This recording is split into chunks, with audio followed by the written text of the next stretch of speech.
الحمدللہ نحمدہ ونصلی علی رسولہ الکریم۔ آج انشاءاللہ میں 24ویں پارے اور 25ویں پارے کا کچھ خلاصہ پیش کرنے کی کوشش کروں گا، یا منتخب آیات، اس کو خلاصہ تو نہیں کہیں گے ہم، کچھ منتخب آیات۔ 24ویں پارے میں اللہ تعالیٰ نے ارشاد فرمایا، جو شروع ہو رہا ہے فَمَنْ أَظْلَمُ مِمَّنْ كَذَبَ عَلَى اللَّهِ وَكَذَّبَ بِالصِّدْقِ، اس سے بڑا ظالم کون ہوگا جو اللہ پہ جھوٹ باندھے۔ یہ قرآن کی اصطلاح میں اس کی آواز تھوڑی سی گونج نہیں رہی ہے، اس کو قرآن کی اصطلاح میں سب سے بڑا ظالم وہ ہے جو اللہ پہ جھوٹ باندھے، یعنی یہ کہے کہ یہ بات اللہ نے کہی ہے حالانکہ اللہ نے وہ بات نہ کہی ہو۔ تو یہ سب سے بڑا ظلم اس لیے ہے کہ جب کسی ذمہ دار آدمی کی طرف آپ ایسی چیز کی نسبت کرتے ہو جو اس نے نہیں کی ہے، تو یہ ظلم کہلاتا ہے، جرم کہلاتا ہے۔ پھر جس کا رتبہ جتنا بڑا ہوگا اسی حساب سے ظلم بھی بڑھ جائے گا۔ آپ ایسے ہی کسی چلتے پھرتے آدمی کے بارے میں کہتے ہیں اس نے یہ کہا ہے، اس کو پتہ چلے گا کہ اگر میں نے تو نہیں کہا، تو بس تھوڑا سا سوری کر لیں، بات ختم ہو جائے گی۔ لیکن جیسے جیسے رتبہ بڑا ہوگا آپ کے جرم کی نوعیت بڑھتی چلی جائے گی۔ نبی صلی اللہ علیہ وسلم جو کچھ بھی کہتے تھے اس کے بارے میں آپ نے ہمیں بتایا تھا کہ میں اللہ کا سفیر ہوں، نمائندہ ہوں، میں اپنی طرف سے کچھ نہیں کہتا۔ اور اللہ کے بارے میں انسان کے فطرت میں اللہ نے یہ بات ڈالی ہوئی ہے کہ جو کائنات کو بنانے والا ہے وہ کبھی غلط بات کہہ نہیں سکتا، اس کے کلام میں نکلا ہوا ایک ایک حرف وہ پتھر پہ لکیر ہے۔ تو اب آپ بتائیے کہ محمد صلی اللہ علیہ وسلم نے جب یہ دعویٰ کیا کہ میں اللہ کا رسول ہوں، اور پھر آپ نے بہت سارے احکامات دیے، نماز پڑھو، روزہ رکھو، زکوٰۃ دو، والدین کے ساتھ یہ سلوک کرو، زنا سے بچو، داڑھی رکھو، عورت پردہ کرے، یہ جو کچھ ہم کر رہے ہیں، یہ میں یہاں بیٹھا ہوا ہوں، یہ اس لیے بیٹھا ہوں کہ محمد صلی اللہ علیہ وسلم نے حکم دیا کہ تبلیغ کرو۔ آپ لوگ تراویح پڑھنے آئے مسجد میں، کیوں آئے بھائی؟ نبی کی سنت ہے، نبی نے کیا۔ تو اتنی زیادہ ٹینشن میں جو مسلمان آئے ہوئے ہیں اور گوروں کی طرح لائف کو انجوائے، آپ تو باہر سے آئے ہیں نا، گوروں کو آپ نے ہم سے زیادہ دیکھا ہے، لائف کو اس اسٹائل میں ہم انجوائے نہیں کر رہے۔ تو اس لیے نہیں کہ محمد صلی اللہ علیہ وسلم نے کہا ہے، نا نا نا نا، اس لیے نہیں بھائی۔ ایک انسان کسی انسان کو فالو نہیں کرتا، ہر انسان کہتا ہے بھائی میں بھی ایک انسان ہوں تو یہ بھی ایک انسان ہے۔ آپ کا دوست آپ سے کہے کہ یہ پیسے اٹھا کے فلاں کو دے دو، جیب سے پیسے نکالو اپنے 50,000 روپے فلاں کو دے دو، آپ کہیں گے بھائی تجھے اگر ضرورت ہے تو دوستی میں تجھے دینے کے لیے تیار ہوں، فلاں کو دے دوں کیوں؟ کہ وہ ویسے ہی میں کہہ رہا ہوں۔ تو آپ شاید ایک آدھ دفعہ دے دو، اس کے بعد آپ بولو گے بھائی ہماری تیری دوستی ختم، تو پتہ نہیں مجھے کیا کیا کہہ رہے، یہ کر دو، وہ کر دو، فلانا کر دو، ڈمکانا کر دو۔ انسان کو ایسے فالو نہیں کرتا۔ اور اس وقت 1 ارب سے زیادہ مسلمان ہیں جو کسی نہ کسی درجے میں محمد صلی اللہ علیہ وسلم کو فالو کر رہے ہیں۔ تو کیا انسان کو انسان نے اتنی ویلیو دے دی ہے کہ 1 ارب 22 کروڑ مسلمان فالو کر رہے ہیں؟ دنیا میں کسی گورنمنٹ کو اس قدر فالو کیا جاتا ہے؟ بولو بھائی۔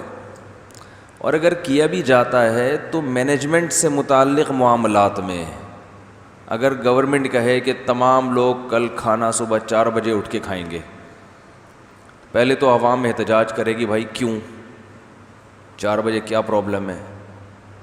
گورنمنٹ کوئی ریزن بیان کرے گی، بھائی 8 بجے بازار بند ہو جائے گا، ایک مثال ہے، اچھا مجبوری ہے تو ٹھیک ہے کھا لیں گے 4 بجے، لیکن ویسے ہی کہ صبح اٹھ کے کھاؤ اور سارا دن بھوکے رہو، عوام مانے گی؟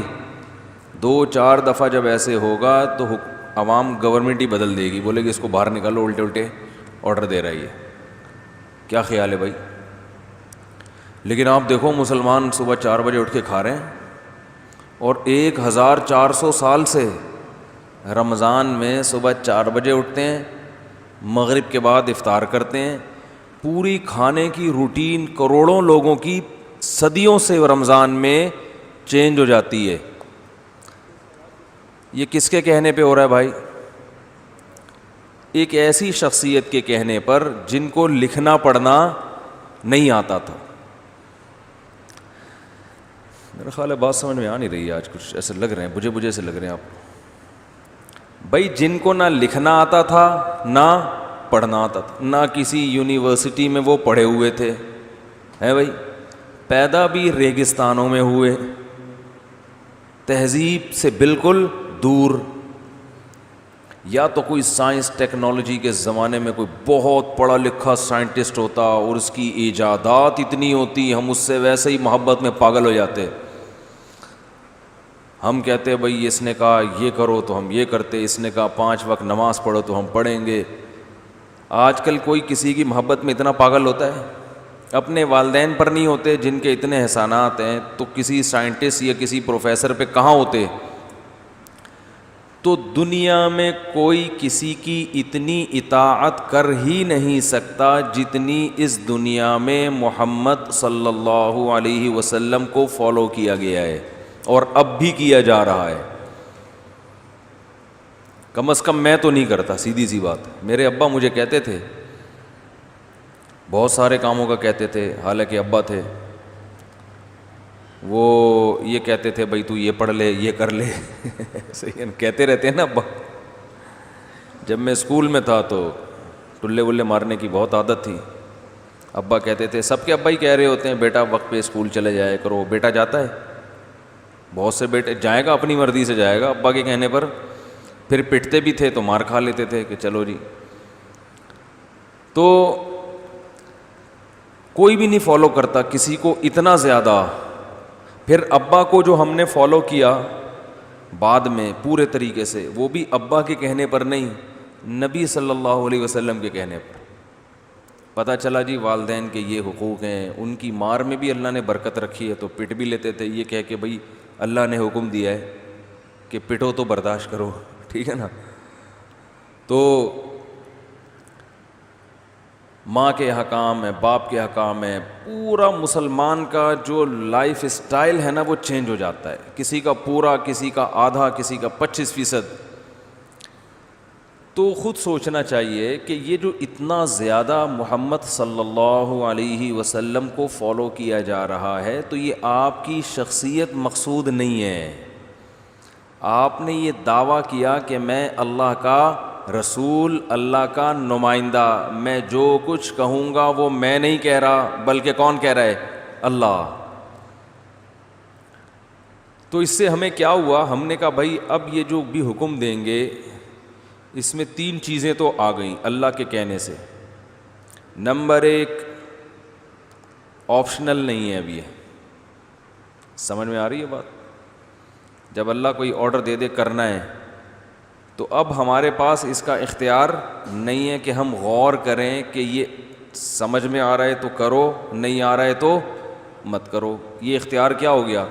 ختم، کیونکہ اللہ کا حکم غلط نہیں ہو سکتا، اللہ جھوٹ نہیں بولتا، معاذ اللہ جھوٹا نہیں ہو سکتا۔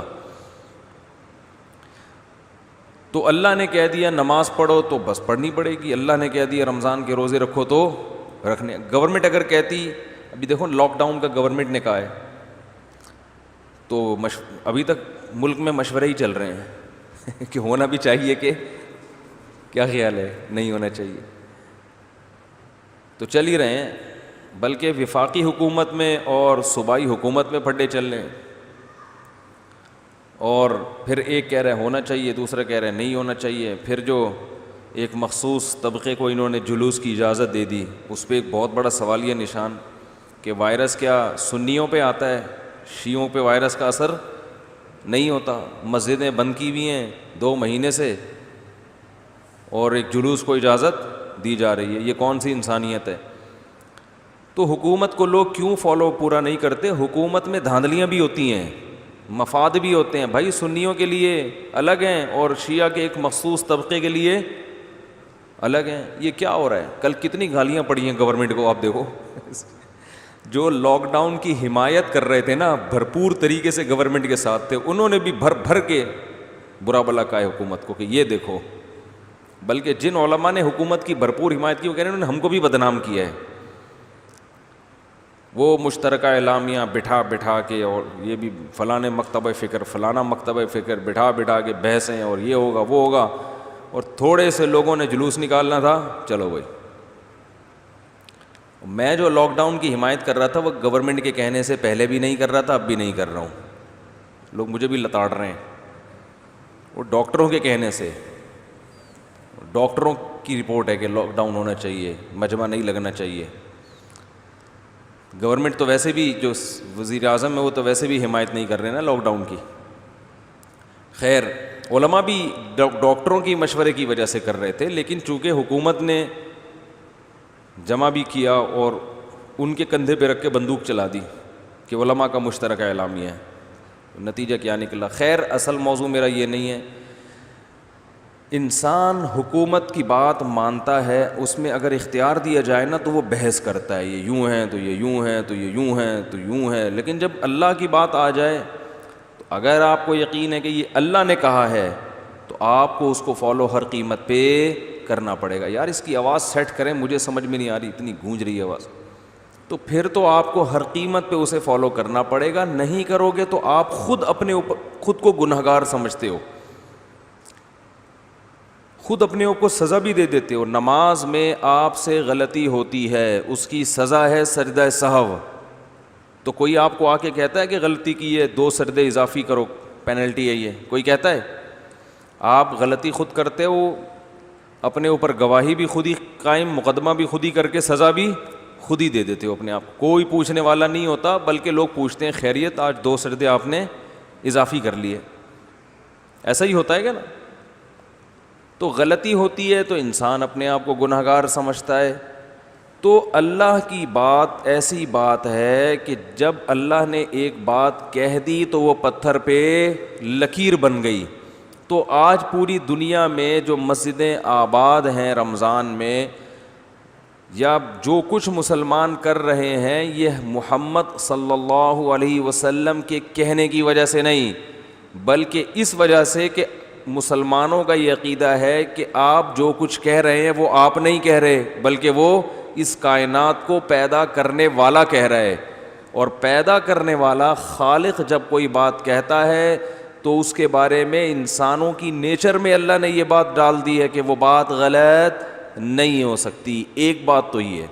دوسری بات یہ، جو پیدا کرنے والا ہے اس کے بارے میں اللہ نے انسانوں کی نیچر میں یہ بات بھی ڈال دی ہے، اپنے بارے میں یہ بات بھی ڈال دی ہے کہ وہ جب اس کو فالو کرو گے تو جتنا اجر وہ دے گا اتنا کوئی اور بدلہ دے نہیں سکتا. اس لیے بھی ہم کرتے ہیں صبح صبح 4 بجے اٹھ کے، بہت سے تو سو ہی نہیں رہے رمضان میں، صبح 4 بجے اٹھ کے جو ٹھونس رہے ہوتے ہیں اپنے پیٹ میں، اور پھر سارا دن پیٹ کمر سے چپکا رہتا ہے. عصر کے بعد حالت کیا ہوتی ہے بتاؤ؟ باپ کے کہنے پر کوئی یہ کرے گا؟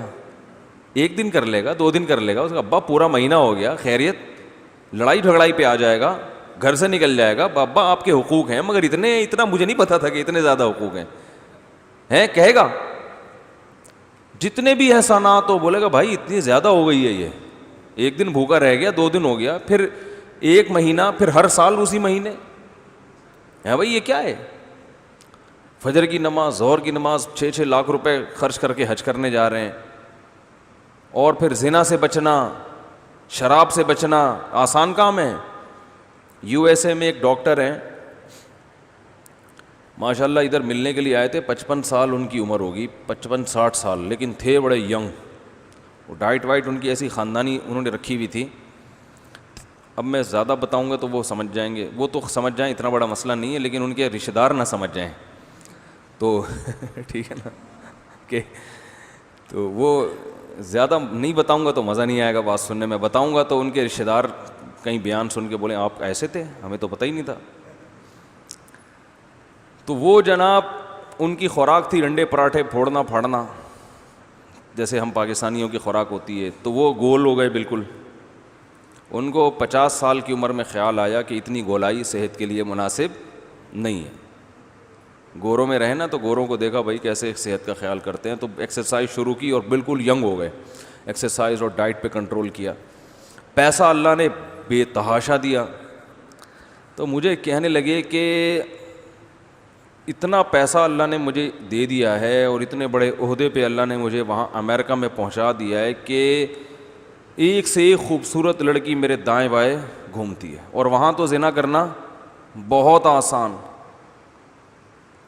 اور اپنی والی قریب الایکسپائر,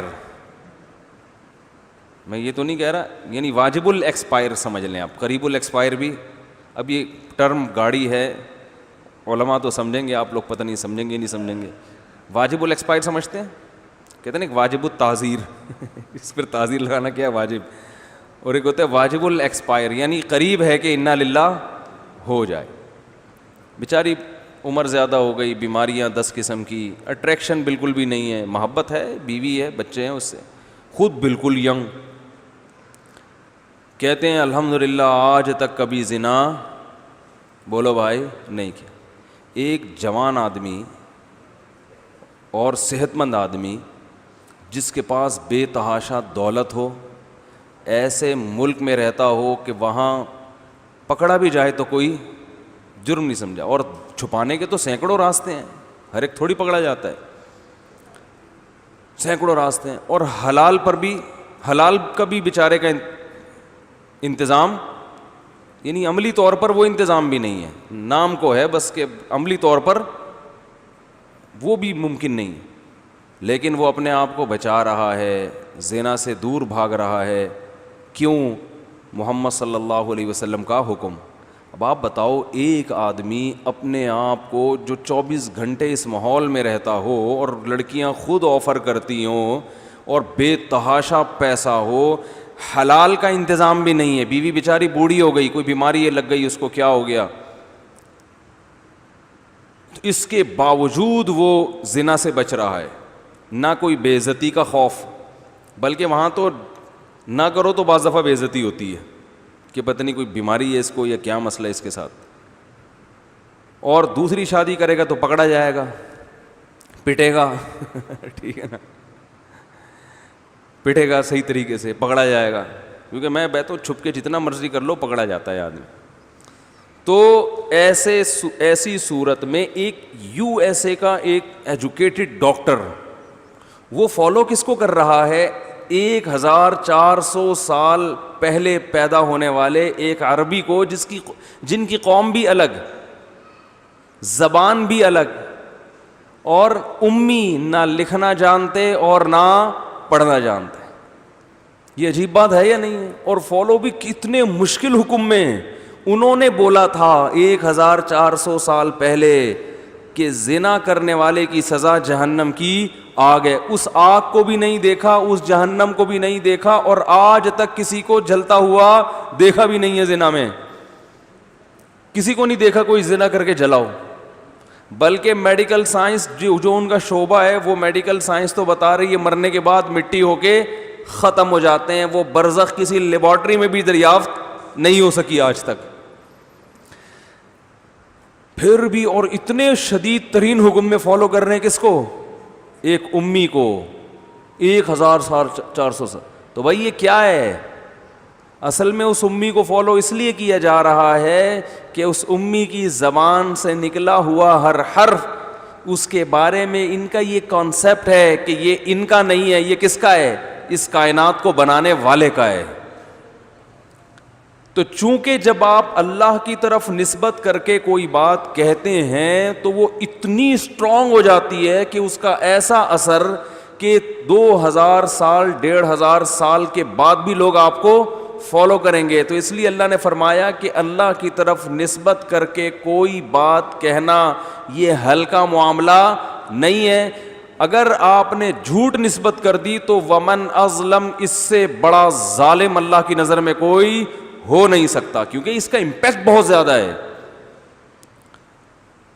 تو اسی لیے محمد صلی اللہ علیہ وسلم یا تو اگر معاذ اللہ نقل کفر نباشد، اللہ کی طرف آپ نے جو باتیں کی ہیں معاذ اللہ اگر وہ جھوٹی ہیں تو پھر یہ معمولی نوعیت کا جرم بولو بھائی نہیں ہے. اور اگر یہ سچی ہیں تو بھائی جتنا ہم پھر فالو کر رہے ہیں نا یہ بھی کم کر رہے ہیں.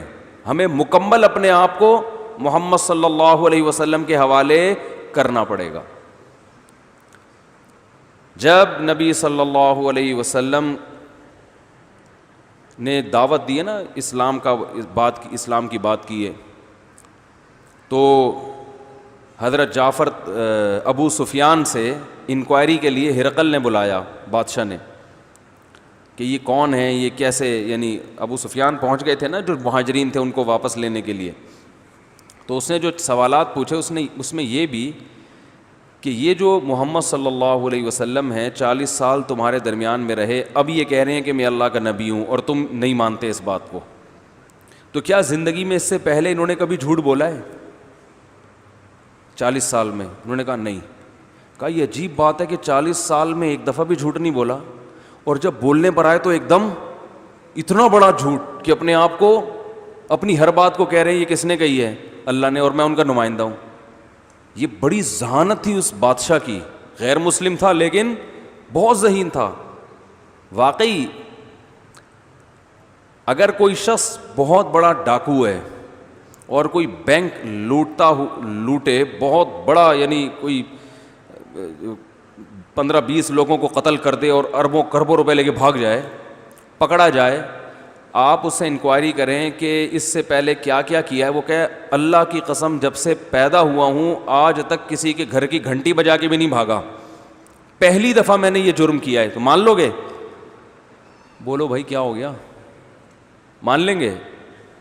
بھائی ایسا اتنا کانفیڈنس تو ہو ہی نہیں سکتا. شروع میں مسجد سے چپل چرائی ہوگی، بلکہ بچپن میں گھنٹیاں بجا کے بھاگے ہوگے تو لوگوں کو ٹینشن دے کے دیکھا، شروع سے تھوڑی سی ٹینشن ہوئی ہوگی کہ یار یہ گھنٹی بجا کے بھاگ رہا ہوں، اگلا بلا وجہ آئے گا، ٹینشن میں آئے گا، تو ضمیر نے ملامت کی ہوگی.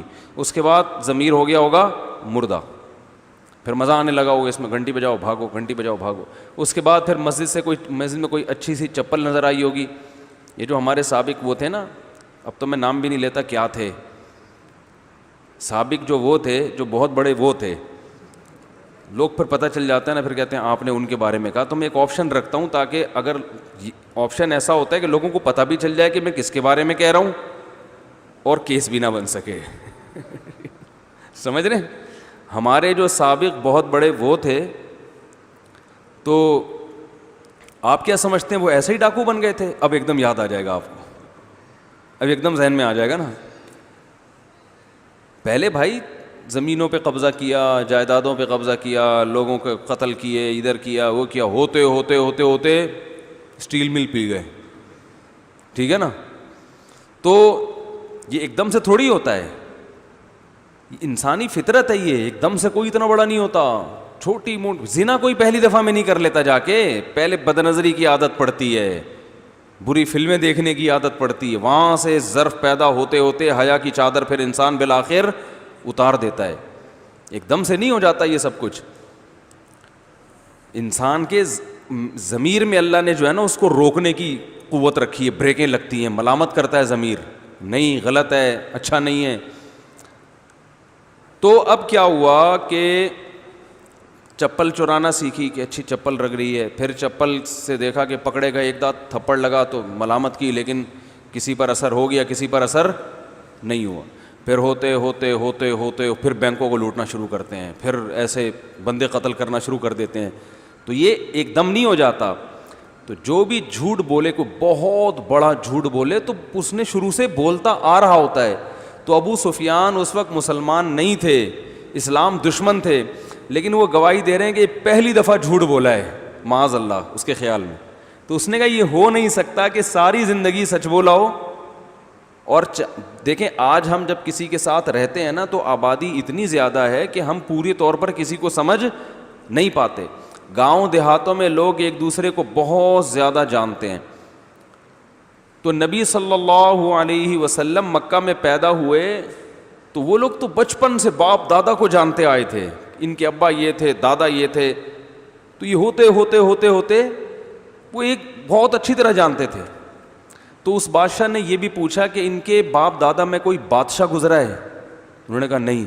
انہوں نے کہا یہ بھی نہیں, کہ یہ نبوت کا دعویٰ اس لیے بھی کیا جاتا ہے کہ بادشاہ بننے کا شوق ہوتا ہے. تو یہ شوق انہی کو ہوتا ہے جو باپ دادا سے, بھائی سیاستدان بننے کا اکثر انہی کو ہوتا ہے جن کے باپ دادا میں کوئی سیاستدان ہو, یا ویسے کوئی بڑی سیلیبریٹی ہو, لوگوں میں شہرت ہو, تو وہ کہتے ہیں چلو اب یہاں سے ادھر آ جاؤ.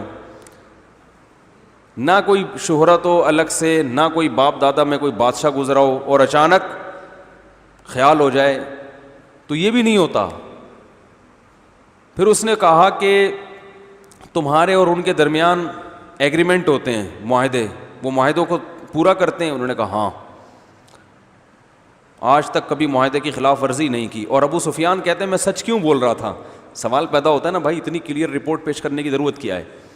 ابو سفیان کہتے ہیں میرے ساتھ میرے ساتھی تھے, مجھے ڈر تھا کہ اگر میں جھوٹ بولوں گا نا تو یہ بعد میں جا کے کہیں گے کہ عرب کا سردار ہو کے جھوٹ بولتا ہے.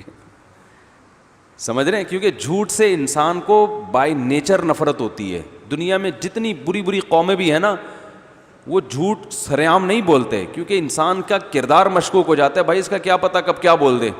ابو سفیان کہتے ہیں اگر مجھے ڈر نہ ہوتا کہ میری قوم مجھے کہے گی کہ ابو سفیان کیا کر رہا ہے, سردار ہو کے جھوٹ بولتا ہے, تو میں وہاں جھوٹ بول دیتا, مجبور ہو کے سچ بولتا رہا میں. تو اس میں ایک ایک بات کا وہ جواب دیتے رہے.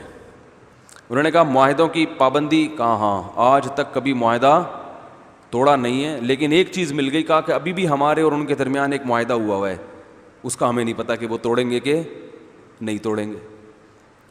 تو اللہ نے کیا فرمایا, فمن اظلم ممن افترى ممن كذب على اللہ, اس سے بڑا ظالم کوئی نہیں ہو سکتا جو کس پر جھوٹ بولے, اللہ پر. تو یا تو محمد صلی اللہ علیہ وسلم معاذ اللہ اگر سچے نہیں ہیں تو پھر اس قابل نہیں ہے کہ ایک چیز میں بھی ان کو فالو کیا جائے, اور اگر سچے ہیں تو بھائی جتنا ہم فالو کر رہے ہیں یہ کم کر رہے ہیں, ہمیں مکمل فالو کرنا پڑے گا, کیونکہ آپ کی کوئی بات اپنی نہیں ہے, وہ سب کس کی ہے؟ اللہ کی طرف نسبت ہے. اور آپ دیکھیں اب تو اللہ تعالیٰ نے نبی صلی اللہ علیہ وسلم کی نبوت پہ اور زیادہ مہر لگا دی ہے, کیونکہ 1400 سال پہلے آپ نے جو آرڈرز دیے اور یہ کہا کہ یہ کس کے آرڈر ہیں؟ اللہ کے. نمبر 2, آپ نے کہا میرے بعد کوئی اور سفیر نہیں آئے گا. کیا مطلب؟ ابھی آرڈر قیامت تک کے لیے محفوظ ہوں گے, جبکہ آپ صلی اللہ علیہ وسلم کے پاس حفاظت کا بظاہر کوئی انتظام نہیں تھا. تو دنیا میں 1400 سال پرانی کوئی شخصیت ایسی ہمارے پاس نہیں ہے جس کے آرڈر آج تک محفوظ ہوں, آج تک محفوظ. جو قرآن وہ لے کر آئے جس میں بہت سارے آرڈرز ہیں, کہا یہ اللہ کی کتاب, وہ آج بھی ہمارے ہاتھوں میں موجود. یہ خود اس کی دلیل ہے بھائی, یہ خدا کی طرف سے انتظام ہوا ہے, ورنہ یہ ممکن نہیں ہے. جس زبان میں انہوں نے آرڈرز دیے تو نبی کے آرڈر کو محفوظ رکھنے کے لیے اللہ نے اس زبان کو آج تک اسی طرح سے محفوظ رکھا ہوا ہے. آج اگر محمد صلی اللہ علیہ وسلم کے والد بھی آ جائیں اور لوگوں سے بات چیت کریں, اپنا پیغام دیں, تو کروڑوں انسانوں کو آپ کا پیغام سمجھنے میں کوئی دشواری نہیں ہوگی. اگر وہ بات چیت کریں نا اپنی زبان میں جو ان کی مدر لینگویج تھی, اس میں اگر بات کرتے ہیں تو کسی کو کوئی پرابلم نہیں ہوگی. کسی اور زبان کا کوئی شخص اس دور کا آ کے اپنی بات کرے, ایک لفظ بھی سمجھ میں نہیں آئے گا کیا کہہ رہا ہے وہ. کوئی ایک زبان بھی اس زمانے کی اب تک اس طریقے سے محفوظ نہیں ہے. اور 20 ملکوں کی زبان ہے عربی, 20 ملکوں کی قومی زبان عربی ہے, قومی زبان, سرکاری زبان عربی ہے, مدر لینگویج عربی ہے. جن میں غیر مسلم بھی ہیں, بہت سے غیر مسلموں کی مدر لینگویج کیا ہے؟ عربی ہے. مصر میں, سوڈان میں جو غیر مسلم ہیں, عیسائی ہیں, وہ عربی بولتے ہیں, مدر لینگویج عربی ہے. اتنی بڑی زبان اللہ نے اس کو بنا کے ہمیشہ کے لیے محفوظ کر دیا. ایک انگریز نے لکھا ہے کہ اگر آپ یہ چاہتے ہو کہ آپ کوئی ریسرچ کرو اور وہ قیامت تک محفوظ رہے تو آپ وہ ریسرچ عربی زبان میں لکھو یا اس کا ترجمہ عربی میں کروا لو. یہ انگریز کی بات کر رہا ہوں. اس نے کہا وجہ اس کی یہ کہ دنیا کی ہر زبان چینج ہو رہی ہے سوائے عربک کے. اس نے کہا کہ 800 سال پرانی 900 سال پرانی عربی کتابیں آج بھی اسی طرح سمجھی جا رہی ہیں, اسی طرح پڑھی جا رہی ہیں, لیکن 200 سال پرانی انگلش آج سمجھ میں, بولو نا بھائی, نہیں. آپ 200 سال پرانی انگلش اٹھا کے دیں گے, نہیں آئے گی سمجھ میں. اور آج جو انگلش میں کتابیں لکھی جا رہی ہیں وہ 200 سال کے بعد کسی کے پلے نہیں پڑیں گی. یہ کیا ہے؟ انگلش بھی چینج ہو رہی ہے بہت اسپیڈ سے. ہر یہ زبان کو چینج ہونے سے روکنا کسی کے باپ میں دم نہیں ہے یہ, ٹھیک ہے نا. یہ کیونکہ اتنی بڑی عوام کو آپ روک دو کہ بس یہ لفظ اس طرح استعمال کرنا ہے, کسی اور طریقے سے استعمال نہیں کرنا, یہ نہیں ہو سکتا. لوگ خود بخود چینج کرتے ہیں زبان کو, نہیں روک سکتے آپ. اب جیسے ہے نا, پہلے کہتے تھے اٹ از ناٹ, اب اٹ ازنٹ بنا دیا نا. اب اٹ از اے ناٹ کون بولے؟ اب گورنمنٹ پابندی لگائے دس از ناٹ کو دس از ناٹ ہی بولنا ہے, دس ازنٹ بولنا کبیرہ گناہ ہے. لوگ بولیں گے بھائی مجھے جب بات دس از ناٹ کو دس ازنٹ بول کے بھی وہی پیغام ڈیلیور ہو رہا ہے تو میں اتنا لمبا کیوں بولوں؟ بلکہ وہ کیا, اگر میں صرف چماٹ دکھانے سے بھی کام چل سکتا ہے نا تو مجھے بولنے کی بھی ضرورت نہیں ہے. ایسا بھی ہو سکتا ہے نا بھائی, ابا سمجھا رہے ہوتے ہیں it is not allowed for you. ایک مثال دے رہا ہوں, بیٹے کو کہہ رہے ہوتے ہیں یہ تمہارے لیے الاؤڈ نہیں ہے, اس کی تمہیں اجازت نہیں ہے, سمجھ میں نہیں آ رہا, تو ابا پھر بولنا چھوڑ دیتے ہیں, چماٹ دکھاتے ہیں بس. ٹھیک ہے, یہ انسان کی نیچر ہے بھائی. وہ جس طرح آسانی سمجھے گا اپنی بات ڈیلیور کرے گا. وہ کہے کہ مجھے پورا سینٹینس بولنے کی ضرورت نہیں ہے, سینٹینس کو حذف کر دے گا, آدھا کر دے گا. مجھے اپنا بچپن کا ایک واقعہ یاد آتا ہے کہ ہم اپنے کزنوں کے ساتھ بہت کھیلا کرتے تھے. تو ہم جو ہے نا, جب دروازہ ہم گیٹ سے بھاگتے نہیں ہوتے, بچے پکڑن پکڑائی کھیل رہے ہوتے ہیں, بھاگ رہے ہوتے ہیں, تو ہم بھاگتے بھاگتے گلی میں نکلتے تھے. پھر جب واپس آتے نا تو دروازہ کھلا چھوڑ جاتے تھے, گیٹ کھلا رہ جاتا تھا. کھلا گیٹ رہتا تھا تو گھر میں آتے تو پھر والدین سے ڈانٹ پڑتی تھی کہ بھائی دروازہ کیوں بند نہیں کیا, گیٹ بند کیوں نہیں کیا. بھائی بچے ہیں نا, شرارتی ہوتے ہیں, کھیلتے جا رہے ہیں.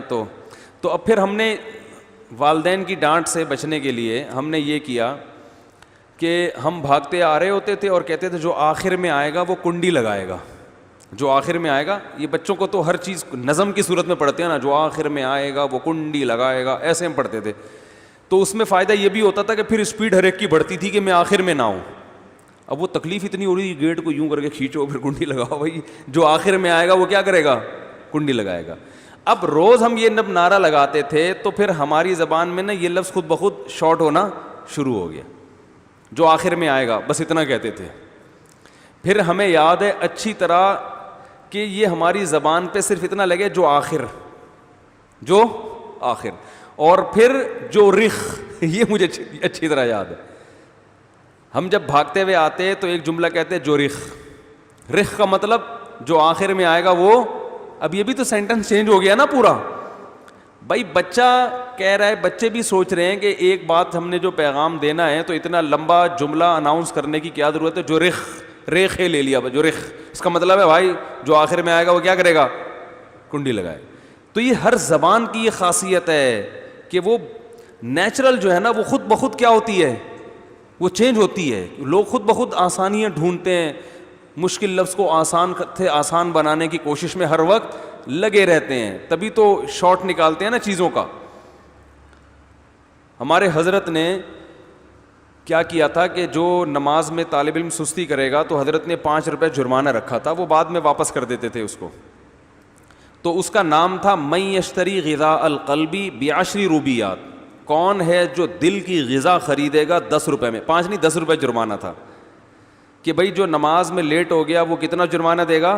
10 روپے. تو یہ دل کی غذا ہے. من یشتری غذاء القلب, کون ہے جو دل کی غذا خریدے گا 10 روپے میں. یہ بورڈ پہ لکھ کے لگا دیا, یعنی جو بھی لیٹ آ رہا ہے تو اس کو دل کی غذا چاہیے, وہ کتنے کی ملے گی؟ 10 روپے کی. 10 روپے دو گے تو تھوڑا سا دل کو تکلیف ہوگی تو اگلی نماز میں انشاءاللہ سستی نہیں ہوگی. تو حضرت پھر نے ڈبہ رکھا ہوا تھا, یا خود جمع کرا دو وہاں پہ, بھائی جو لیٹ آ رہا ہے نماز میں تو یہ. اب کیا ہے, تو طلبہ پھر جب وہ لفظ تھا نا کہ من یشتری غذاء القلب بعشر روبیات، تو ہوتے ہوتے ہوتے ہوتے پھر طلبہ جب کیا کرتے تھے، 10 روپے جب جمع کراتے تھے، حضرت پوچھتے یہ کیا ہے، ہم کہتے تھے یہ من یشتری غذاء القلب ہے. اس کا نام کیا رکھ دیا تھا؟ من یشتری غذاء القلب. تو وہ کسی کے ذمے حضرت نے لگایا. پھر وہ لفظ شارٹ ہوتے ہوتے وہ 10 روپے کو کہتے ہیں من یشتری ہے. یہ کیا ہے؟ یعنی پیسے جمع کراتے ہوئے اگلا پوچھتا ہے نا یہ کیا دے رہے ہو، تو ہم کہتے ہیں یہ من یشتری دے رہے ہیں، من یشتری. اب بتاؤ من یشتری کا معنی تو ہے کون خریدے گا، لیکن ہم 10 روپے کو کیا کہہ رہے ہیں؟ وہ اب تک وہی ہے جامع رشید میں بھی من یشتری. تو پھر وہ من یشتری کا نظام ختم ہو گیا. تو اب یہ ہے کہ بھائی من یشتری کا سسٹم یہاں کیا ہو گیا ہے؟ ختم ہو گیا. اب نیا آدمی کہے گا یہ من یشتری کیا ہے بھائی، یہ کیا ہو رہا ہے؟ تو ہم اس کو کہتے ہیں بھائی 10 روپے کو ہم کیا کہتے ہیں؟ من یشتری. اب گورنمنٹ اس لا پہ پابندی لگا سکتی ہے کہ بالکل نہیں، اس سے زبان کیا ہو رہی ہے؟ چینج ہو رہی ہے. من یشتری کا مطلب تو کون خریدے گا، اور تم 20 روپے کو ڈبل من یشتری کہہ رہے ہو ہیں بھائی، سنگل من یشتری. تو یہ ممکن نہیں ہے حکومتوں کے لیے زبان کو چینج ہونے سے روکنا، یہ ناممکن ہے. لیکن نیچرلی اللہ تعالیٰ نے عربی زبان کو اس وقت سے لے کے آج تک محفوظ رکھا ہوا ہے. آج تک وہ چینج نہیں ہوئی. ہوئی تو ہے، یعنی عرب لوگ بھی الفاظ کو شارٹ کرتے ہیں، لیکن وہ بھی محفوظ ہے. جو چینج ہونے والی ہے وہ بھی ہے، لیکن جو اصل ہے وہ اسی طرح چلی آ رہی ہے. سمجھ میں آ رہی ہے بات کہ نہیں آ رہی؟ کتنا بڑا معجزہ ہے اسلام کا. وہ بھائی تمہارے مذہب کے، تمہاری تعلیمات میں تو کچھ ہے ہی نہیں. ہمارے پاس تو وہ زبان جس میں قرآن نازل ہوا اور نبی کی وہ حدیثیں جس میں نبی نے آرڈرز ہمیں دیے ہیں، وہ اصل زبان میں محفوظ، اور 20 ملکوں میں اللہ نے اس وجہ سے اس زبان کو بھی محفوظ کر دیا. اتنی بڑی زبان. اور آج وہ زبان چیلنج کر رہی ہے کہ اپنی، اگر تم چاہتے ہو کہ 400 سال بعد تمہاری کتاب پڑھی جائے، عربی میں لکھو گے تو پڑھی جائے گی، انگلش میں لکھو گے تو نہیں پڑھی جائے گی، نہ سمجھی جائے گی نہ پڑھی جائے گی. چائنیز میں لکھو گے تو ویسے ہی نہیں سمجھی آتی، چنگ پونگ وہ چائنیز ہی سمجھتے ہیں، لیکن ویسے بھی سمجھ میں نہیں ہے. ویسے تو آ ہی نہیں رہی تھی، بالکل بھی نہیں آئے گی. تو کتنا بڑا ہم جو مدارس میں کتابیں پڑھتے ہیں، تو فقہ کی کتاب ہے نا، لا کی کتاب. امام ابو حنیفہ نے جو 80 ہجری میں پیدا ہوئے، تو وہ فقہ کو مدون کیا ان کے شاگردوں نے. تو مشہور 6 کتابیں ہیں. وہ کتابیں پڑھی جاتی ہیں. تو وہ کس وقت لکھی گئی ہیں؟ 1100 سال پہلے. سمجھ رہے ہیں کتنے سو سال پہلے؟ وہ لا ہے، قانون ہے.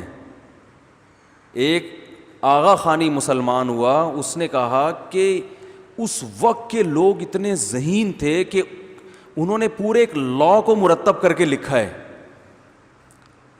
اور وہ ایسا لا، وراثت کے حکام ہیں اس میں، اور آئلی قوانین ہیں، فوجداری قوانین ہیں. تو تبھی انگریز پتہ ہے کیا الزام لگاتے ہیں جو اسلام دشمن ہے؟ کہتے ہیں یہ انہوں نے کسی قوم سے چوری کر کے لکھے ہیں. عجیب بات ہے، جس قوم سے چوری کی ہیں اس قوم کے، اس کا تو کوئی ریکارڈ ہی نہیں ہے. کہتے ہیں یہ ایسے خود سے کیسے لکھ لیے، بدو لوگ عرب کے. لیکن کہیں سے چوری نہیں کیے، خود مرتب کیے. کہاں سے لیے؟ قرآن اور حدیث سے. تو 1100 سال پرانی کتابیں مدرسوں میں پڑھائی جاتی ہیں. آج ہے کوئی دنیا میں ایسی یونیورسٹی جہاں 1100 سال پرانی کتابیں ان کی اصل زبان میں پڑھائی جا رہی ہوں؟ کہیں ہیں دنیا میں؟ اور پھر زبان کتنی خوبصورت. اگر آپ پرانی زبانوں کی طرف جائیں گے تو ان میں حسن و جمال نہیں ملے گا. قرآن میں کیسا حسن ہے، کیسی خوبصورت زبان ہے. کتنے غیر مسلم ہیں جو قرآن سن کے مسلمان ہو جاتے ہیں. یعنی پروناؤنسیشن بہت اچھی ہے. یہ تو ہمارے بعض سخت مزاج قاری ہیں جو حلق سے نکال کے نا وہ اتنا سخت بنا دیتے ہیں. حلق سے، وہ قاری صاحب بچے کو پڑھاتے ہوئے کہہ رہے تھے نا کہ حلق سے نکالو، حلق سے. تو وہ نکل نہیں رہا تھا، وہ کہتا ہاں، وہ کہتا حلق سے نکالو. تو پھر بولنے لگے کہ اچھا بولو حلوہ، بڑی والی ہے سے حلوہ ہوتا ہے نا، وہ کہتے ہیں حلوہ. کہہ رہا ہے حلق سے نکالو حلوہ. تو ماں نے کہا قاری صاحب حلق سے نہ نکلوائیں، میں بنا کے کھلا دیتی ہوں، اس کے حلق سے حلوہ نکالنے کی کوشش نہ کریں. وہ ایک قاری صاحب گئے مٹھائی کی دکان پہ، کہتے ہیں بھائی شیرہ ہے، شیرہ شیرہ ہوتا ہے نا چینی کا شیرہ، بھائی شیرہ ہے. انہوں نے کہا ہے مگر اتنا گاڑھا نہیں ہے، ہلکا ہی. لیکن کوئی ماہر قاری کے جب آپ قراءت سنتے ہیں وہ الفاظ نرم ہوتے ہیں اس کے. وہ حلق سے تو نکالتا مگر اتنا زیادہ نہیں جتنا جتنا اللہ نے حکم دیا اتنا ہی نکالتے ہیں. تو عربی بہت میٹھی زبان ہے, بہت پیاری زبان ہے, اس کی پروناؤنسیشن بہت زبردست ہے. قفا نبکی من ذکرا حبیبی و منزلی بسقط اللوا بین الدخول فحوملی. یہ وہ اشعار ہیں جو نبی صلی اللہ علیہ وسلم کی پیدائش سے 40 سال پرانے اشعار ہیں. اچھا, اس زمانے کے شاعروں کے دیوان آج تک محفوظ ہیں. اتنے پرانا کوئی شاعر کا دیوان ہے, وہ مسلم تھوڑی تھے وہ شاعر. نبی صلی اللہ علیہ وسلم کی ولادت سے 40 سال پرانے شاعر, ان کے دیوان مدارس میں پڑھائے جاتے ہیں. وَإِنِّي غَدَاةَ الْبَيْنِ لَمَّا تَحَمَّلُوا لَدَا سَمُرَاتِ الْحَيِّ نَاقِفُ حَنْظَلِي. یہ نبی صلی اللہ علیہ وسلم کی پیدائش سے پہلے کے شاعر ہیں, جب اسلام آیا نہیں تھا دنیا میں. کتنے آسان ورڈنگ ہے اس شعر کی, آج بھی سمجھ میں آتی ہے. وہ شاعر کہہ رہے کہ غدات البین لما تحملوا, وہ کہ پہلے کہہ رہے قفا نبکی من ذکرا حبیبی و منزلی. کہیں سے گزر رہا ہے نا قافلہ, تو اس کو اپنی محبوبہ کا گھر نظر آیا. اب وہ گھر کھنڈرات بن چکے ہیں وہاں پہ, محبوبہ وہاں سے پتلی گلی سے نکل چکی ہے. ٹھیک ہے نا. تو اب جب یہ قافلہ گزر رہا ہے تو یہ کہتا ہے اپنے لوگوں سے جو اس کے سفر کے ساتھی ہیں, قفا ذرا ٹھہرو ٹھہرو ٹھہرو ٹھہرو. نبکی من ذکرا حبیبی, محبوب کا ذکر, محبوب کو یاد کر کے تھوڑی دیر رونے دو.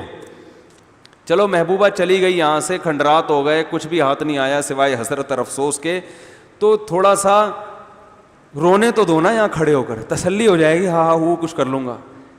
کیسا اس زمانے کا کلچر سامنے آ رہا ہے نا ہمارے, کہ بھائی وہ بھی انسان تھے, ان کے بھی یہی جذبات تھے جو آج لوگوں کے ہوتے ہیں, ان کے یہ الفاظ تھے. کیونکہ اس اسلام کو سمجھنے کے لیے, عربی کو سمجھنے کے لیے اس کلچر کا سمجھنا بھی ضروری ہے کہ کس کلچر میں اسلام دنیا میں آیا ہے. ایک ایک چیز اللہ نے محفوظ, حالانکہ وہ عشقیہ شاعری کا ہم نے کیا کرنا ہے بھائی, لیکن اللہ نے قرآن محفوظ کرنے کے لیے ان کی شاعری کو بھی محفوظ کر دیا, کیونکہ ان کی زبان اور ان کی ٹرمز اور اصطلاحات کے لیے یہ بہت ضروری تھا کہ آپ کو پتہ چلے ان کے جو کلام میں یہ الفاظ کس معنی میں استعمال ہوتے تھے. تبھی صحابہ نے اس کی بھی حفاظت کی اور آج تک محفوظ ہے. شعر مکمل کر دوں, آپ لوگ کے چہرے پہ کافی رونق آ گئی یہ شعر سن کے. تو قفا نبکی من ذکرا حبیبی و منزلی, کہتا ہے کہ ٹھہرو ٹھہرو ٹھہرو. قفن تھا اصل میں, ذرا تاکید کر رہا ہے, ذرا ٹھہرو. نبکی من ذکرا حبیبی, حبیب کا ذکر, محبوب کا ذکر کر کے تھوڑی, محبوب کو یاد کر کے تھوڑی دیر رونے دو. اور پھر لوکیشن بتا رہا ہے بسقط اللوا بین الدخول فحوملی, جو انڈا موڑ اور انڈا موڑ سے ہٹ کے تھوڑا سا یہاں جاتے ہیں, یہ درمیان میں گھر ہے اس کا. پوری لوکیشن بتا دی اس نے.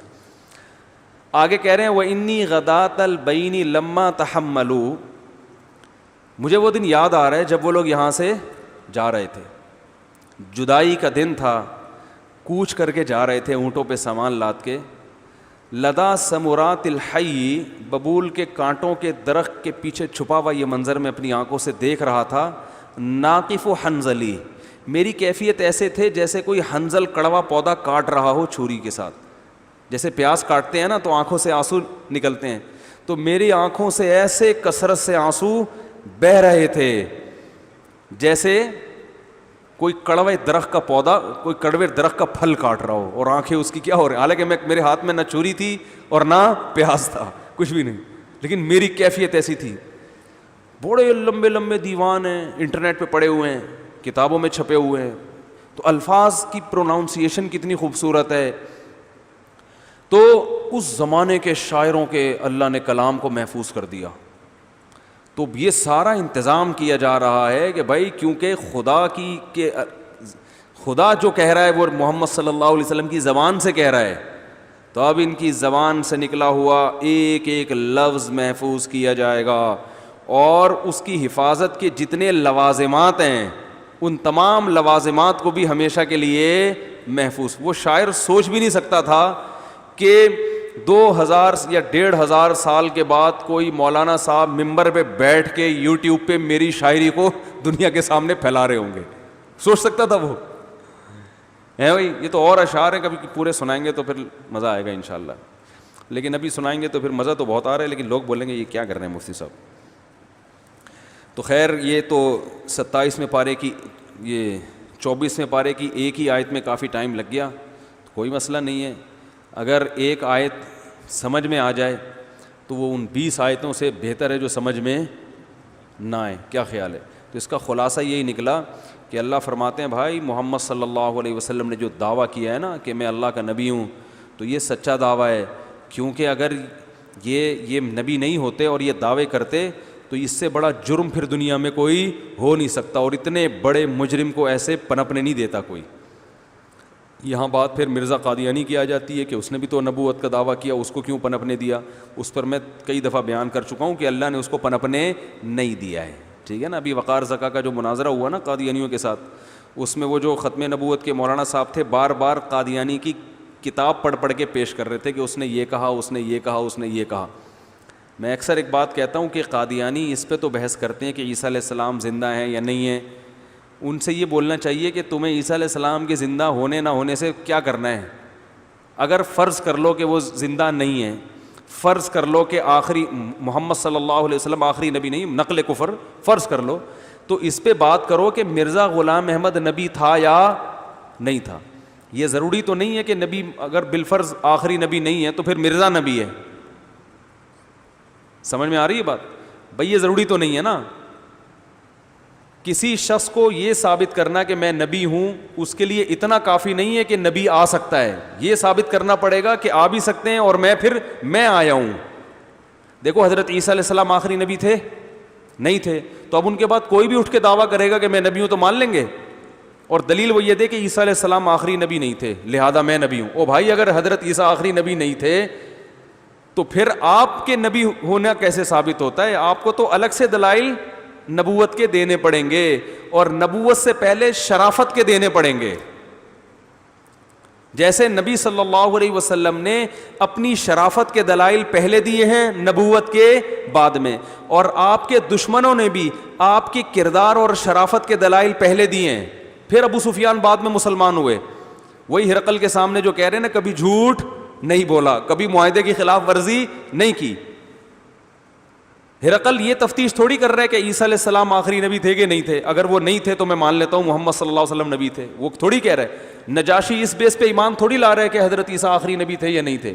نجاشی کہہ رہے بھائی آخری تھے یا نہیں تھے اس سے کیا کرنا ہے، وہ تو مانتا تھا کہ حضرت عیسیٰ آخری نبی نہیں ہے. وہ کہہ رہے محمد صلی اللہ علیہ وسلم نبی ہے یا نہیں اس کے دلائل دو. پھر انہوں نے محمد صلی اللہ علیہ وسلم کا لایا ہوا کلام پڑھا ہے تو نجاشی پھوٹ پھوٹ کے رونے لگا. لیکن قادیانی کے سامنے مرزا قادیانی کا کلام پڑھو تو غم سے پھوٹ پھوٹ کے رونا شروع کر دیتے ہیں. کیا ہو رہا ہے ٹھیک ہے نا. کبھی بھی خوش نہیں ہوتے، روتے وہ بھی ہیں لیکن خوشی سے نہیں، بلکہ بولتے کیوں نہیں بھائی، غم سے روتے ہیں. کہ بھائی ابھی وہ مناظرے میں بھی یہی مولانا صاحب کہہ رہے ہیں کہ دیکھو یہ مرزا نے یہ لکھا یہ لکھا، کہہ رہے ہٹاؤ اس کو، عیسیٰ علیہ السلام بتاؤ آسمان پہ زندہ ہے یا نہیں ہے. تو میں دل چاہ رہا تھا میں ادھر سے گھسوں، میں یہیں سے نا ان کے مناظرے میں گھس کے میں اس کو بولوں گا بھائی تو عیسیٰ علیہ السلام سے تو نے کیا کرنا ہے بھائی، یہ بحث کو طول دینا ہے نا بلا وجہ. آخری نبی صلی اللہ علیہ وسلم ہے یا نہیں ہے اس پہ کیوں بحث کر رہے ہو؟ آخری نبی ہونے سے مرزا کا آخری نبی نہ ہونے سے مرزا کا نبی ہونا تھوڑی ثابت ہوگا. تو اس لیے ختم نبوت کے علماء جو ان کو سمجھتے ہیں نا وہ کہتے ہیں ان سے ختم نبوت پہ بات ہی نہیں کرو، ان سے اس پہ بات ہی نہیں کرو کہ عیسیٰ علیہ السلام زندہ ہے، ان پہ ڈائریکٹ مرزا پہ آ جاؤ کہ تم یہ سب کچھ کر رہے ہو مرزا کو نبی ثابت کرنے کے لیے. تو ہم ان تمام بحثوں سے لا کے ڈائریکٹ مرزا پہ بات کرتے ہیں، اور مرزا کی نبوت پہ نہیں، شرافت پہ. شریف انسان ہونا ثابت کر دو. اس سے بڑھ کر میں کہتا ہوں شریف انسان ہونا ثابت کرنے کے لیے آپ کہیں گے بھائی ہر انسان بائی نیچر شریف ہی ہوتا ہے جب تک برے ہونے کے کوئی دلیل نہ ہو. تو ہم بائی نیچر شریف مان لیتے ہیں، فرض کر لیتے ہم بدماش ہونا دلائل سے ثابت کریں گے پھر ٹھیک ہے نا. ہم اس کی اپنی کتابوں سے ثابت کریں گے کہ اس کی تحریروں سے پتہ چلتا ہے کہ وہ شریف انسان نہیں تھا. اس کی باتوں میں بے انتہا تضاد ہے، بے انتہا گالیاں بھی آپ کو گالیاں ملیں گی اس کے کلام میں. تو الٹی الٹی چیزیں وہ ممبر پہ وہ بیان کرتے ہوئے شرم آتی ہے انسان کو. تو اس لیے اللہ نے پنپنے دیا نہیں ہے. اللہ تعالیٰ نے ایسا بنا کے چھوڑا ہے کہ اگر کوئی تحقیق کرنا چاہے نا دودھ کا دودھ پانی کا پانی ہو جائے گا. اور محمد صلی اللہ علیہ وسلم کی تو اللہ نے حفاظت کی ہے. ان پر اعتراضات کیا ہوتے ہیں؟ اس قسم کے اعتراضات ہوتے ہیں کہ اعتراض کرنے والا خود ہی شرمندہ ہوتا ہے. کوئی ایک ڈھنگ کا اعتراض آج تک آپ صلی اللہ علیہ وسلم کی سیرت پر کسی کافر نے بھی نہیں کیا ہے. سب فضول قسم. سب سے بڑا اعتراض جو ہوتا ہے وہی کہ 9 سال کی بچی سے شادی کر لی.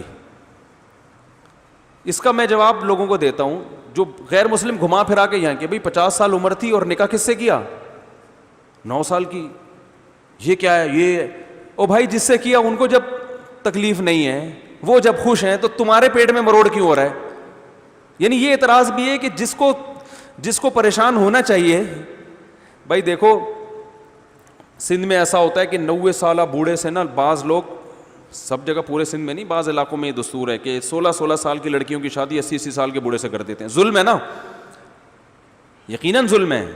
وجہ اس کی ہے کہ بچی تھوڑی اس پہ خوش ہوتی ہے, وہ تھوڑی خوش ہوتی ہے اس پہ, وہ تو کبھی بھی اس سے پوچھو کہ راضی نہیں ہو. یہاں تو امی عائشہ نہ صرف خوش بلکہ ساری زندگی اس رشتے کو اپنے لیے غنیمت سمجھتی رہی ہیں, اور عشق اور محبت کی ایسی مثال قائم کی ہے کہ اس سے بہتر مثال میاں بیوی میں قائم ہو نہیں سکتی.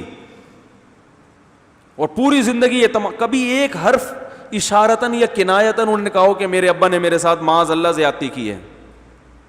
تو بھائی وہ محمد صلی اللہ علیہ وسلم تھے, وہ نبی تھے, وہ 50 کیا وہ 80 سال کے بھی ہوتے تو وہ ایک جوان سے 1000 گنا بہتر تھے. ایک عیسائی خاتون سے میری بات ہوئی, یو کے کی تھی, اسلام قبول کرنا چاہتی تھی. وہ کہتی میرے پاس نبی صلی اللہ علیہ وسلم کی شخصیت کے بارے میں سارے کانسیپٹ کلیئر ہو گئے ہیں, مجھے اس اعتراض کا جواب سمجھ میں نہیں آ رہا کہ اتنی عمر میں ایک کم عمر بچی سے نکاح کیوں کیا, بس یہ سمجھ میں نہیں آ رہا. میں نے کہا آپ حضرت عیسیٰ کو پیغمبر مانتی ہیں؟ انہوں نے کہا ہاں.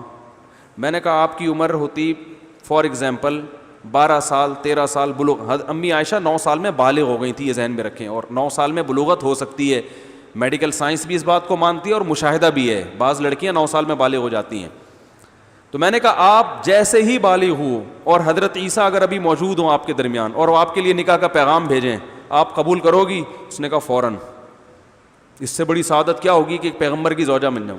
تو میں نے کہا حضرت عائشہ اور ان کے والد چونکہ نبی کو سچا نبی سمجھتے تھے, اور ہمارے ہاں محمد صلی اللہ علیہ وسلم کا مقام حضرت عیسیٰ سے زیادہ ہے, تو جو نہیں سمجھتے ان کو تو اعتراض ہوگا, جو سمجھتے ہیں ان کو اعتراض بولو بھائی نہیں ہوگا. تو وہ کہہ رہی میرا کانسیپٹ کلیئر ہو گیا, جواب سمجھ میں آ گیا مجھے. اب پتہ نہیں مسلمان ہوئی نہیں ہوئی, اللہ ہی جانے, اللہ کرے ہو گئی ہو ہی گئی ہوگی, جب خود ہی کہہ رہی ہے کہ ایک سوال رہ گیا تھا. ٹھیک ہے نا. تو یہ اعتراضات ہیں ان کے. اور پھر ان لوگوں کے اعتراضات کے یہ بھی بتاؤں, خود انہی لوگوں نے جوابات بھی دیے ہیں. بہت سے غیر مسلم نے جہاں نبی صلی اللہ علیہ وسلم کو قابل ملامت قرار دیا نا اس چیز میں نکاح میں, تو وہیں بہت سے غیر مسلموں نے نبی صلی اللہ علیہ وسلم کا دفاع بھی کیا ہے کہ یہ اعتراض بنتا نہیں ہے. زیادہ شادیوں کا تو انہوں نے کہا اس لیے بنتا کہ اس زمانے میں تو سبھی کیا کرتے تھے, 4 پر تو اسلام نے پابندی لگائی ہے, اس زمانے میں تو 4 سے زیادہ کا رواج تھا. اور دوسری بات یہ کہ انہوں نے کہا اگر معاذ اللہ محمد صلی اللہ علیہ وسلم کی طبیعت میں عیاشی ہوتی ہے, سب عیاشی کی وجہ سے معاذ اللہ کر رہے ہوتے, تو پھر وہ 40 دن گھر میں کھانے کو روٹی کیوں نہیں ہے, اور وہ کھجور کی چھال پہ کیوں سو رہے ہیں, ایسا لائف اسٹائل کیوں ہے ان کا.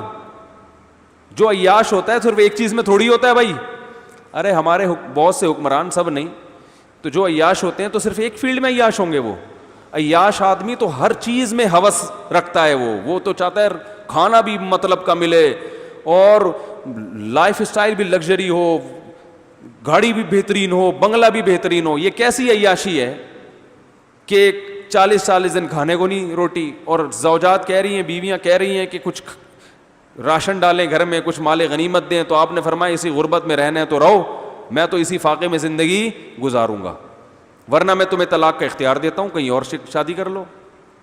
ہے نا سورہ احزاب میں, یا ایھا النبی قل لازواجک وبناتک ونساء المؤمنین, اے نبی اپنی بیویوں سے کہہ دیجئے ان کن, یا ایھا النبی قل, کیا ہے سورہ احزاب کی آیتیں ہیں, وہ بناتی کا نہیں ہے اس میں, اس میں ہے کہ ان کنتن تردن الحیات الدنیا وزینتہا فتعالینا، اے نبی اپنی بیویوں سے کہہ دیں کہ اگر تمہیں دنیا چاہیے، مال و دولت چاہیے، آؤ میں تمہیں پیسے دے کے رخصت کر دیتا ہوں، طلاق دے دیتا ہوں، پھر جہاں چاہو نکاح کرو عدت کے بعد، اور اگر تم آخرت چاہتی ہو تو اسی غربت میں میرے ساتھ گزارا کرنا پڑے گا۔ یہ ہمیشہ کے لیے بحث ہی ختم کر دیا آپ صلی اللہ علیہ وسلم نے کہ بھائی یہ گھر میں فاقہ ہے، یہ گھر میں روٹی نہیں ہے، کہا بھائی ہمارے پاس تو ایسا ہی ہوگا، ہم بھی بھوکے رہیں گے اور آپ کو بھی بھوکا رہنا پڑے گا۔ تو یہ تو خود غیر مسلموں نے جواب دیا، تو ان کے پاس کوئی اعتراض نہیں ہے۔ کبھی جہاد پر اعتراض کرتے ہیں، اسلام نے تلوار چلائی، تو آپ کیا بم چلا رہے ہو بھائی؟ اسلام نے اگر تلوار چلائی ہے تو آپ تو ایٹم بم مسلمانوں نے ایجاد کیا ہے بھائی، سب سے پہلے مسلمانوں نے بم چلایا ہے دنیا میں، تو دفاع کے لیے تو ہر ایک کو تلوار۔ یہ تو اسلام کی خوبی ہے کہ اس نے ایسی باتیں نہیں کی ہوائی، اس نے کہا بھائی دنیا میں کوئی قوم جب تک ڈیفنس کے لحاظ سے مضبوط نہیں ہوتی، اسلحہ نہیں رکھتی، وہ اپنا دفاع نہیں کر سکتی۔ یہ تو پیغمبر کے سچے ہونے کی دلیل ہے، سچے ہونے کی دلیل ہے کہ گراؤنڈ ریئلٹی کے مطابق بات کی ہے۔ تو کوئی اعتراض نہیں بنتا ان لوگوں کا، فضول ادھر ادھر کی لگاتے رہتے ہیں۔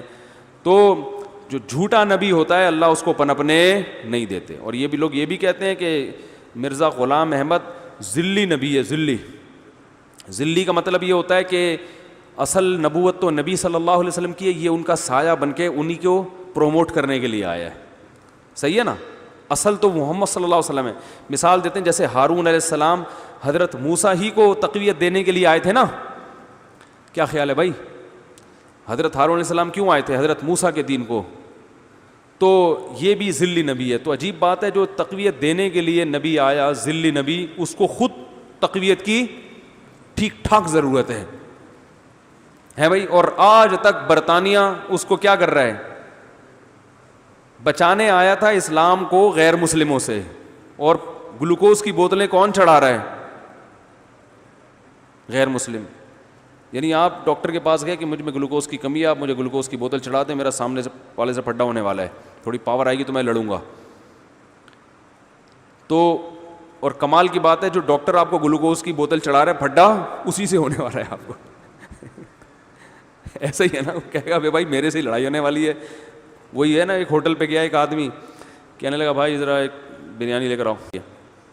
وہ لایا بریانی، بھائی کھا لیا اس نے، کہا کولڈ ڈرنک بھی لیا، میرے پھڈا ہونے والا ہے ٹائٹ قسم کا، ابھی تو ہونے ہی والا ہے۔ کولڈ ڈرنک بھی لے آیا، چائے بھی لے آیا، ٹائٹ پھڈا ہونے والا ہے۔ وہ سب کھلا پلا کے اس نے بولا کس سے پھڈا ہونے والا ہے؟ کہہ رہے پیسے ویسے نہیں ہے، تمہارے سے پھڈا ہونے والا ہے میرے۔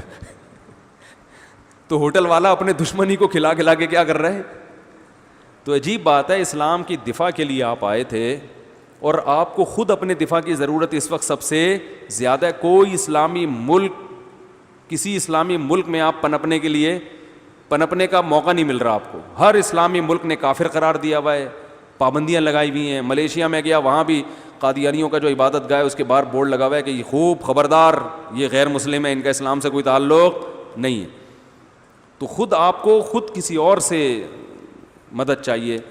تو اس لیے اللہ نے پنپنے نہیں دیا، کیونکہ اللہ کہتا ہے اس سے بڑا ظالم کوئی نہیں ہے جو اللہ پہ جھوٹ باندھے۔ تو محمد صلی اللہ علیہ وسلم کا تو آج حج عمرہ ہو رہا ہے، کیسے لوگ مسجد نبی میں قبر مبارک پہ جا کے سلام پیش کرتے ہیں، کیسے کروڑوں سلام پیش کیے جاتے ہیں آپ صلی اللہ علیہ وسلم پر، اور آپ کے آرڈر پہ کیسے جانیں قربان کی جاتی ہیں، اور کیسے اشہد ان لا الہ الا اللہ کے بعد اشہد ان محمد رسول اللہ کی صدائیں بلند ہوتی ہیں۔